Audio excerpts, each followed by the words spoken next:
അപ്പോ ശോക്ക് നമ്മളെ തൊപ്പിയുടെ വിഷയം ഭയങ്കരമായിട്ട് കത്തി ഇന്ന് നിൽക്കുന്നുണ്ട്. നന്നായിട്ട് കത്തി നിൽക്കുന്നുണ്ട്. ഇന്നത്തെ ന്യൂസ് മൊത്തത്തിൽ തൊപ്പിയുടെ യൂട്യൂബ് പോയതിനെ അറസ്റ്റ് പറ്റി ചെയ്യും, അറസ്റ്റ് ചെയ്ത് അതുപോലെ തന്നെ യൂട്യൂബ് ചാനൽ ചാനലിൽ പോയുള്ള വിഷയങ്ങൾ ഫുൾ അതാണ്.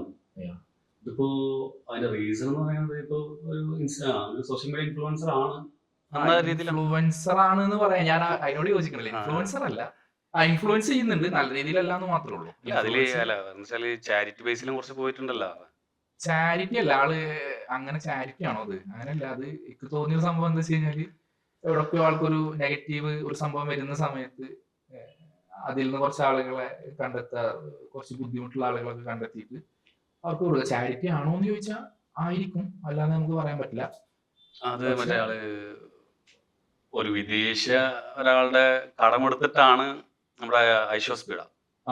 അതെ അതെ. അത് എന്താ സംഭവം എന്ന് വെച്ച് കഴിഞ്ഞാല് തൊപ്പിയുടെ ഒരു മൊത്തത്തിലുള്ള തുടക്കം മുതലുള്ള ഒരു സംഭവം ശ്രദ്ധിക്കാൻ, ആള് സ്ട്രീമർ ആയിട്ടാണ് സ്ട്രീമർ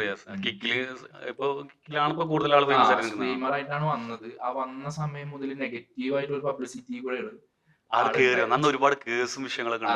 ആള് കാര്യമായിട്ട് കണ്ടന്റ് എന്താ ചെയ്യുന്നത് വെച്ച് കഴിഞ്ഞാല് എന്തെങ്കിലും പഠിച്ച് ചെയ്യുന്ന കാര്യമല്ല, പക്ഷെ വെൽ പ്ലാൻഡ് ആണ്. ഇത് ഇങ്ങനെ ചെയ്താല് ആളുകൾ കൂടെ നിൽക്കുന്നു മാത്രമല്ല നന്നായി നമുക്ക് വരുമാനം ഉണ്ടാക്കാന്നുള്ള അതൊക്കെ അറിഞ്ഞിട്ട് ചെയ്ത, അതായത് ഈ പറയുന്ന സോഷ്യൽ മീഡിയനെ അറിഞ്ഞു കളിക്കുന്ന ഒരാളാണ്. പൊട്ടനെന്ന് പറയാൻ പറ്റില്ല, നമുക്ക് ഒരിക്കലും പൊട്ടനെന്ന് പറയാൻ പറ്റില്ല. പൊട്ടനല്ല, അങ്ങനൊന്നും പറഞ്ഞൂടാ. അങ്ങനല്ല.